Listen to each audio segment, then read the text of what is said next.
ಶೀತ ಗಾಳಿ ಹೆಚ್ಚಾಗಿದೆ. ಚಳಿಯ ಎಫೆಕ್ಟ್ನಿಂದಾಗಿ ಮನೆಯಲ್ಲಿ ಬೆಚ್ಚಗಿರುವವರು ಹುಷಾರಾಗಿರ್ಬೇಕು. ನಿಮ್ಮಂತೆ ಬೆಚ್ಚನೆಯ ಜಾಗವನ್ನ ಹುಡುಕಿ ಹಾವುಗಳು ಬರ್ತಾ ಇದೆ. ಅಡುಗೆ ಮನೆ, ಹಿತ್ತಲು, ಶೂ, ಚಪ್ಪಲಿಗಳೇ ಹಾವುಗಳ ಟಾರ್ಗೆಟ್ ಆಗಿದೆ. ಕಾರ್ ಸ್ಟಾರ್ಟ್ ಮಾಡೋ ಮುನ್ನ ಒಮ್ಮೆ ನೀವು ಕಾರನ್ನ ಚೆಕ್ ಮಾಡ್ಕೊಳ್ಳೋದು ಉತ್ತಮ. ಹಾವುಗಳು ಎಲ್ಲ ಹಾವುಗಳು ಬಂದು ಕೋಲ್ಡ್ ಬ್ಲಡ್ ಅನಿಮಲ್ಸು. ಅದೇನಾಗ್ತಂದ್ರೆ ಜಾಸ್ತಿ ಕೋಲ್ಡ್ ಬೇಡ, ಜಾಸ್ತಿ ಹೀಟ್ ಬೇಡ. ಸೊ ಅದಕ್ಕೇನಾಗ್ತದೆ, ನಾರ್ಮಲಾಗಿ ಟೆಂಪ್ರೇಚರ್ 36 ಡಿಗ್ರಿ ಪ್ರತಿದಿನ ಟೆಂಪ್ರೇಚರ್ ಬೇಕಾಗಿರುತ್ತೆ. ಸೊ ಹಂಗಾಗಿ ಈಗ ನಾವು ನೋಡ್ತಾ ಇದ್ದೀವಿ, ಅರ್ಲಿ ಮಾರ್ನಿಂಗ್ ಅಂದರೆ ತುಂಬ ಮಂಜಿರುತ್ತೆ, ತುಂಬ ಚಳಿ ಇರುತ್ತೆ. ಅದೇ ಥರನೇ ಸಾಯಂಕಾಲ ಆಗ್ತಾ 5 ಗಂಟೆ ಮೇಲೆ ಅತಿ ಹೆಚ್ಚು ಚಳಿ ಆಗ್ತಾಯಿದೆ. ನಾವು ಕೂಡ ಓಡಾಡೋಕ್ಕಾಗಲ್ಲ. ಈ ವಯಸ್ಸಾದವ್ರ ಕತೆ ಗೋವಿಂದ. ಸೊ ಅದೇ ಥರನೇ ಈ ಹಾವುಗಳು ಬಂದಾಗ ಅದು ಕೋಲ್ಡ್ ಬ್ಲಡ್ ಆಗಿರೋದ್ರಿಂದ ಜಾಸ್ತಿ ಚಳಿದಾಗ ಅದು ರಕ್ತ ಹೆಪ್ಪು ಕಟ್ಟಿ ಹಾವು ಸತ್ತೋಗುತ್ತೆ. ಸೊ ಅದೇ ಥರನೇ ಜಾಸ್ತಿ ಹೀಟ್ ಆದರೂ ಕೂಡ ಅಷ್ಟೇ ಬದುಕೋದು ತುಂಬ ಕಷ್ಟ. ಸೊ ಹೀಗಾಗಿ ಅದು ಥರ ವಾತಾವರಣಕ್ಕೆ ಅನುಗುಣವಾಗಿ ಈಗ ನಾರ್ಮಲ್ ಟೆಂಪ್ರೇಚರ್ ಎಲ್ಲಿದೆ, ಈಗ ಮನೆ ಕಾಂಪೌಂಡ್ ಒಳಗಡೆ, ರೂಮ್ ಒಳಗಡೆ, ಕಿಚನಲ್ಲಿ, ಸೊ ಈ ಥರ ಜಾಗದಲ್ಲಿ ಟೆಂಪ್ರೇಚರ್ ಬರುತ್ತೆ. ಕಾರ್ ಗ್ಯಾರೇಜಲ್ಲಿ, ಕಾರ್ ಬಾನೆಟ್ ಒಳಗಡೆ, ಈಗ ನಾವು ಕಾರ್ ನಿಲ್ಸಿದ್ದೀವಿ, ಕಾರ್ ಇಂಜಿನ್ ಹೀಟ್ ಇರುತ್ತೆ. ಸೊ ಅದೇನಾಗುತ್ತೆ ಅಂದರೆ ಅಲ್ಲೋಗಿ ಕೂತ್ಕೊಂಡ್ಬಿಡುತ್ತೆ. ಸೊ ಅದು ಗೊತ್ತಿಲ್ಲ ನಾನು ಎಲ್ಲಿ ಹೋಗ್ಬೇಕು, ಎಲ್ಲಿ ಬರ್ಬೇಕು. ಯಾಕಂದರೆ ಒಂದೇನಂದರೆ ಅದಕ್ಕೆ ಸ್ಮೆಲ್ ಅಂದರೆ ಹೀಟ್ ಇದು ಎಲ್ಲಿ ಬರುತ್ತೆ, ಹೀಟ್ ಯಾವ ಕಡೆಯಿಂದ ಬರುತ್ತೆ ಆ ಕಡೆ ಅದು ಮೂವ್ ಆಗಿ ಅಲ್ಲೋಗಿ ಕೂತ್ಕೊಳ್ಳುತ್ತೆ. ತನ್ನ ಬಾಡಿ ಟೆಂಪ್ರೇಚರ್ ಮಾಡ್ಕೊಳೋಕ್ಕೋಸ್ಕರ ಅದು ಮನೆ ಕಾಂಪೌಂಡಲ್ಲಿ, ಇದರೊಳಗಡೆ, ಫ್ಯಾಕ್ಟ್ರಿ ಒಳಗಡೆ, ಈ ಥರ ಜಾಗಗಳಲ್ಲಿ ಹಾವು ಈಗ ಕಾಣಿಸ್ಕೊಳ್ತಾ ಇದೆ. ಸರ್, ನಿಮಗೆ ಈಗ ಒಂದು ದಿನಕ್ಕೆ ಎಷ್ಟು ಕಾಲ್ಸ್ ಬರುತ್ತೆ ಈ ಥರ ಹಾವು ಬಂದಿದೆ ಅಂತೇಳಿ ಜನಸಾಮಾನ್ಯರಿಂದ? ನೀವು ಯಾವ ಝೋನಲ್ಲಿ ವರ್ಕ್ ಮಾಡ್ತೀರಾ? ಸೊ ನಾನು BBMP ಫಾರೆಸ್ಟಲ್ಲಿ ವರ್ಕ್ ಮಾಡ್ತಾಯಿದ್ದೀನಿ. ಈಗ ಗ್ರೇಟರ್ ಬೆಂಗಳೂರಾಗಿದೆ. ಸೊ ನಮಗಿನ್ನೂ ಯಾವ ಝೋನಲ್ಲಿ ಮಾಡಬೇಕು ಅಂತ ನಮಗಿನ್ನೂ ಆದೇಶನ ಕೊಡಲಿಲ್ಲ. ಸೊ ಆದರೂ ನಾವು ಹಿಂದೆ ಏನು ಮಾಡ್ತಾಯಿದ್ವಿ ಹಂಗೆ ಕಂಟಿನ್ಯೂ ಮಾಡ್ತಾಯಿದ್ವಿ. ಬೆಂಗಳೂರು ಈಸ್ಟ್ ಮತ್ತು ನಾರ್ತ್ ನಾನು ಮಾಡ್ತಾಯಿದ್ದೆ. ಈಗ ಅದನ್ನು ಕಂಟಿನ್ಯೂ ಮಾಡ್ತಾಯಿದ್ದೀನಿ. ಈ ಪ್ರತಿ ದಿವಸ ಈಗ ಏನು ಚಳಿಗಾಲದಿಂದ ಈ ಬೇಸಿಗೆ ಕಾಲದಲ್ಲಿ ಹೆಚ್ಚು ಕಾಲ್ಸ್ ಬರ್ತದೆ. ಆದರೆ ಚಳಿಗಾಲದಲ್ಲಿ ನಾವು ಕಾಲ್ಸ್ ಕಮ್ಮಿ ಅಂತ ಹೇಳೋಕ್ಕಾಗಲ್ಲ. ಯಾಕಂದರೆ ನಾರ್ಮಲಾಗಿ ದಿನಕ್ಕೆ 3, 4, 5 ಸೊ ಈ ಥರ ಕಾಲ್ಸ್ ಬರುತ್ತೆ. ಜಾಸ್ತಿ ಎಲ್ಲಿ ಬರುತ್ತೆ ಅಂದರೆ ಈಗ ಬಿಸಿಲು ಸ್ಟಾರ್ಟ್ ಆಗ್ತಾ ಕಾರ್ ಗ್ಯಾರೇಜ್ ಒಳಗಡೆ, ರೂಮ್ ಒಳಗಡೆ, ಈ ಥರ ಜಾಗದಲ್ಲಿ ನಾವು ನೋಡ್ಬೋದು ಹಾವುಗಳನ್ನ. ಅಂದರೆ ಹೆಚ್ಚು ಮನೆಗಳ ಹತ್ರ ಬರೋದಕ್ಕೆ ರೀಸನ್ ಅಂದರೆ ಅದೇ ರೀಸನ್ ಒಂದೇ ಕಾರಣ. ಇನ್ನೊಂದು ಏನಾಗುತ್ತೆ ಅಂದರೆ, ಒಂದು ಊಟಕ್ಕೆ ಬರುತ್ತೆ, ಇನ್ನೊಂದು ಟೆಂಪ್ರೇಚರ್ಗೋಸ್ಕರ ಬರುತ್ತೆ, ಹೀಟ್ಗೋಸ್ಕರ. ಈಗ ಆಚೆ ಚಳಿ ಇರೋದ್ರಿಂದ ಹೀಟ್ ಇರೋ ಜಾಗಕ್ಕೆ ಬರುತ್ತೆ. ಇವಾಗ ನೋಡ್ಬೋದು, ಈಗ ನೀವು ಒಂದು 2 ತಿಂಗಳು ಆದಮೇಲೆ ನೀವು ನೋಡಿ ಬೇಸಿಗೆ ಸ್ಟಾರ್ಟ್ ಆಗುತ್ತೆ.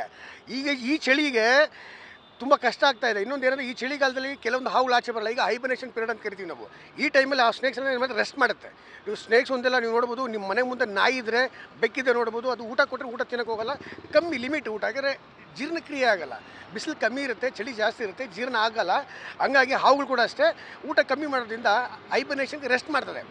ಈ ಡಿಸೆಂಬರ್ ಆದಮೇಲೆ, ಜನವರಿ ಆದಮೇಲೆ ಈ ಬೇಸಿಗೆ ಏನು ಸ್ಟಾರ್ಟ್ ಆಗುತ್ತೆ, ಆವಾಗ ನಾಗರ ಹಾವುಗಳದ್ದು ಮೇಟಿಂಗ್ ಸೀಸನ್ ಇದೆ. ನಾಗರ ಹೆಣ್ಣು ಗಂಟು ಸೇರೋ ಟೈಮ್ ಇದೆ. ಆ ಟೈಮಲ್ಲಿ ನೀವು ನೋಡ್ಬೋದು, ಹೆಚ್ಚು ಹಾವುಗಳು ನೀವು ನೋಡ್ಬೋದು. ಈಗ ಪ್ರಮಾಣ ಕಮ್ಮಿ ಇದೆ. ಮುಂದಿನ 1 ತಿಂಗಳು ಆದಮೇಲೆ ಅತಿ ಹೆಚ್ಚು ಪ್ರಮಾಣ ಆಗುತ್ತೆ. ಈ ಬಗ್ಗೆ ಹೆಚ್ಚಿನ ಮಾಹಿತಿಯನ್ನು ನೀಡ್ತಾರೆ ನಮ್ಮ ಪ್ರತಿನಿಧಿ ಭರತ್. ಚಳಿಗಾಲದಲ್ಲಿ ಚಳಿ ಇರುವುದು ಸಾಮಾನ್ಯ, ಆದರೆ ಶೀತಗಾಳಿ ಹೆಚ್ಚಾಗಿದೆ. ಇನ್ನು ಎಷ್ಟು ದಿನ ಈ ಶೀತಗಾಳಿ ಹೀಗೆ ಇರುತ್ತೆ? ಜೊತೆಗೆ ಶೀತಗಾಳಿ ಹೆಚ್ಚಾಗೋದಕ್ಕೆ ಕಾರಣ ಏನು?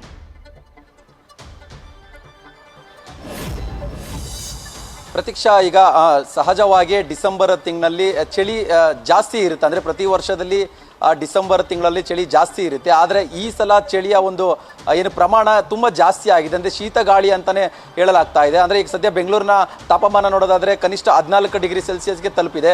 ಇನ್ನು ರಾಜ್ಯದ ಹಲವು ಜಿಲ್ಲೆಗಳಲ್ಲೂ ಕೂಡ ಚಳಿ ದಿಢೀರಂತ ಜಾಸ್ತಿ ಆಗಿದೆ. ತಾಪಮಾನ ಕೂಡ ಕುಸಿದಿದೆ. ಅಂದರೆ 9 ಜಿಲ್ಲೆಗಳಲ್ಲಿ ಕೂಡ ಈಗ ಆರೆಂಜ್ ಅಲರ್ಟನ್ನು ಘೋಷಣೆ ಮಾಡಿದ್ದಾರೆ. ಅಂದರೆ ಇದರ ಒಂದು ಎಫೆಕ್ಟ್ ಜನರಿಗೆ ಜಾಸ್ತಿ ತಟ್ತಾ ಇದೆ ಅಂತಲೇ ಹೇಳ್ಬೋದು. ಅಂದರೆ ಬೆಳಿಗ್ಗೆ 9 ಗಂಟೆ 10 ಗಂಟೆವರೆಗೂ ಕೂಡ ಏನು ಮಂಜು ಬೀಳ್ತಾ ಇರುವಂಥ ಸಾಧ್ಯತೆ ತುಂಬ ಕಡೆ ಕಾಣಿಸ್ತಾ ಇದೆ. ಸೊ ಚಳಿಯ ಒಂದು ಎಫೆಕ್ಟ್ನಲ್ಲಿ ಬೆಳಗ್ಗೆ ಎಂದಿನಂತೆ ಕೆಲಸ ಮಾಡೋದಕ್ಕೂ ಕೂಡ ಜನರು ಹಿಂದೇಟ್ ಆಗ್ತಾ ಇದ್ದಾರೆ. ಅಂದರೆ ಚಳಿ ಜಾಸ್ತಿ ಇರೋದ್ರಿಂದ ಹೊರಗಡೆ ವಾಕಿಂಗ್ ಮಾಡೋರು, ಜಾಗಿಂಗ್ ಮಾಡೋರ ಪ್ರಮಾಣ ಕೂಡ ಕಡಿಮೆ ಆಗ್ತಾ ಇದೆ. ಅಂದರೆ ತಾತ್ಕಾಲಿಕವಾಗಿ ವೈದ್ಯರು ಕೂಡ ಸಲಹೆ ಕೊಡ್ತಾ ಇದ್ದಾರೆ. ಈ ಸಮಯದಲ್ಲಿ ಒಂದಿಷ್ಟು ನೀವು ವಾಕಿಂಗ್ ಮಾಡೋದು, ಜಾಗಿಂಗ್ ಮಾಡೋದನ್ನೆಲ್ಲ ಅವಾಯ್ಡ್ ಮಾಡಿ ಅಂತೇಳಿ ಸಲಹೆಗಳನ್ನು ಕೂಡ ಕೊಡ್ತಾ ಇದ್ದಾರೆ. ಇನ್ನು ರಾತ್ರಿ ಸಮಯದಲ್ಲೂ ಕೂಡ ಚಳಿಯ ಒಂದು ಪ್ರಮಾಣ ಕೂಡ ಹೆಚ್ಚಾಗ್ತಾ ಇದೆ. ಸದ್ಯ ಈಗ ಇನ್ನೂ 1 ವಾರಗಳ ಕಾಲ ಈಗೇನು ತಾಪಮಾನ ಇದೆ ಕನಿಷ್ಠ 14 ಡಿಗ್ರಿ, ಬೆಂಗಳೂರು ಜೊತೆಗೆ ಬೇರೆ ಬೇರೆ ಕಡೆ ಚಳಿಯ ಒಂದು ತಾಪಮಾನ ಕಮ್ಮಿ ಆಗಿದೆ. ಇದು ಕೂಡ ಇನ್ನೂ 1 ವಾರಗಳ ಕಾಲ ಇದೇ ರೀತಿಯಾಗಿ ಇರುತ್ತೆ.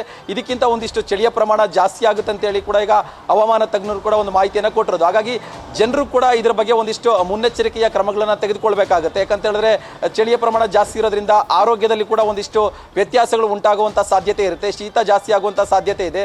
ಚಳಿಗೆ ಒಂದಿಷ್ಟು ಜ್ವರಕ್ಕೆ ಒಳಗಾಗುವಂಥ ಸಾಧ್ಯತೆ ಇರುತ್ತೆ. ಮಕ್ಕಳಿಗೆ ಜನರಿಗೆ ಇದು ಹೆಚ್ಚಾಗಿ ಎಫೆಕ್ಟ್ ಆಗುವಂತಹ ಸಾಧ್ಯತೆ ಕೂಡ ಇರುತ್ತೆ. ಹಾಗಾಗಿ ಜನರು ಕೂಡ ಈ ಚಳಿಯ ಒಂದು ಏನೋ ಎಫೆಕ್ಟ್ ಏನಿದೆ ಅದರ ಒಂದು ಪ್ರಭಾವವನ್ನು ತಪ್ಪಿಸ್ಕೊಳ್ಳೋದಕ್ಕೋಸ್ಕರ ಬೆಚ್ಚನೆಯ ಒಂದು ಬಟ್ಟೆಗಳನ್ನ ತೊಡಬೇಕಾಗುತ್ತೆ. ಹೊರಗಡೆ ಓಡಾಡುವಂತಹ ಜನರು ಕೂಡ ಸ್ವೆಟರ್ಗಳನ್ನ ಬಳಸೋದಾಗ್ಲಿ ಅಥವಾ ತಲೆಗೆ ಟೋಪಿಗಳನ್ನ ಬಳಸೋದಾಗ್ಲಿ ಈ ರೀತಿಯಾಗಿ ಒಂದಿಷ್ಟು ಎಚ್ಚರಿಕೆಯ ಕ್ರಮಗಳನ್ನು ಕೂಡ ತೆಗೆದುಕೊಳ್ಬೇಕಾಗುತ್ತೆ. ಮನೆ ಒಳಗಡೆ ಇದ್ದಂಥ ಸಂದರ್ಭದಲ್ಲೂ ಕೂಡ ವಿಂಡೋಗಳನ್ನ ಕ್ಲೋಸ್ ಮಾಡ್ಕೊಳ್ಳುವಂಥದ್ದು, ಗಾಳಿ ಜಾಸ್ತಿ ಮನೆ ಒಳಗಡೆ ಬಾರದೇ ಇರೋ ರೀತಿಯಲ್ಲಿ ಒಂದಿಷ್ಟು ವಿಂಡೋಗಳಿಗೆ ಸ್ಕ್ರೀನ್ಗಳನ್ನು ಬಳಸೋದು ಕೂಡ ಮಾಡಬೇಕಾಗುತ್ತೆ. ಯಾಕಂತ ಹೇಳಿದ್ರೆ ಚಳಿಯ ಪ್ರಮಾಣ ಜಾಸ್ತಿ ಇರೋದ್ರಿಂದ ಒಂದಿಷ್ಟು ಹವಾಮಾನ ಕೂಡ ಬದಲಾಗ್ತಾ ಇರುತ್ತೆ ಹೊರಗಡೆ. ಸೊ ಹಾಗಾಗಿ ಸಹಜವಾಗಿ ಮನುಷ್ಯರ ಒಂದು ಆರೋಗ್ಯದ ಮೇಲೆ ಕೂಡ ಎಫೆಕ್ಟ್ ಆಗುತ್ತೆ. ಇನ್ನು ಸದ್ಯಕ್ಕೆ ಹವಾಮಾನ ತಜ್ಞರು ಕೊಟ್ಟಿರುವಂತಹ ಮಾಹಿತಿಯ ಪ್ರಕಾರ ಇನ್ನು 1 ವಾರಗಳ ಕಾಲ ಇದೇ ರೀತಿಯಾದ ಒಂದು ವಾತಾವರಣ ಕಾಣಿಸುತ್ತೆ. ಹಾಗಾಗಿ ಚಳಿಯ ಪ್ರಮಾಣನೂ ಜಾಸ್ತಿ ಆಗಿರುತ್ತೆ, ಜೊತೆಗೆ ಬೆಳಗಿನ ಸಮಯದಲ್ಲಿ ಮಂಜು ಬೀಳುವಂತಹ ಸಾಧ್ಯತೆ ಕೂಡ ಜಾಸ್ತಿ ಆಗಿರುತ್ತೆ. ಈಗ ಸದ್ಯ ಮಧ್ಯಾಹ್ನ ಸಮಯದಲ್ಲೂ ಕೂಡ ಬಿಸಿಲು ಇರುತ್ತೆ, ಬಿಸಿಲಿದ್ದರೂ ಕೂಡ ಅದು ಚಳಿಯ ಒಂದು ಏನೋ ಅನುಭವವನ್ನೇ ಕೂಡ ಜನರಿಗೆ ಕೊಡುತ್ತೆ. ಹಾಗಾಗಿ ಬಿಸಿಲು ಇದ್ರೂ ಕೂಡ ಚಳಿನೇ ಜಾಸ್ತಿ ಆಗುತ್ತೆ. ಹಾಗಾಗಿ ಬೆಳಿಗ್ಗೆಯಿಂದ ಸಂಜೆವರೆಗೂ ಕೂಡ ಒಂದೇ ಸಮಾನವಾದ ಒಂದು ಚಳಿಯ ಅನುಭವ ಆಗುತ್ತೆ. ಹಾಗಾಗಿ ಜನರು ಕೂಡ ಇದ್ರ ಬಗ್ಗೆ ಎಚ್ಚೆತ್ತುಕೊಳ್ಳಬೇಕು. ಜನರು ಕೂಡ ಹೊರಗಡೆ ಬಂದ ಸಂದರ್ಭದಲ್ಲಿ ಅದಕ್ಕೆ ಅಗತ್ಯವಾದ ಕ್ರಮಗಳನ್ನ ತೆಗೆದುಕೊಳ್ಬೇಕು ಅನ್ನೋ ಒಂದು ಮಾಹಿತಿನ ಕೂಡ ಈಗ ಹವಾಮಾನ ಇಲಾಖೆಯವರು ಕೊಟ್ಟಿರುವಂಥದ್ದು. ಪ್ರತೀಕ್ಷಾ, ಥ್ಯಾಂಕ್ ಯು ಭರತ್, ತಮ್ಮೆಲ್ಲ ಮಾಹಿತಿಗಾಗಿ.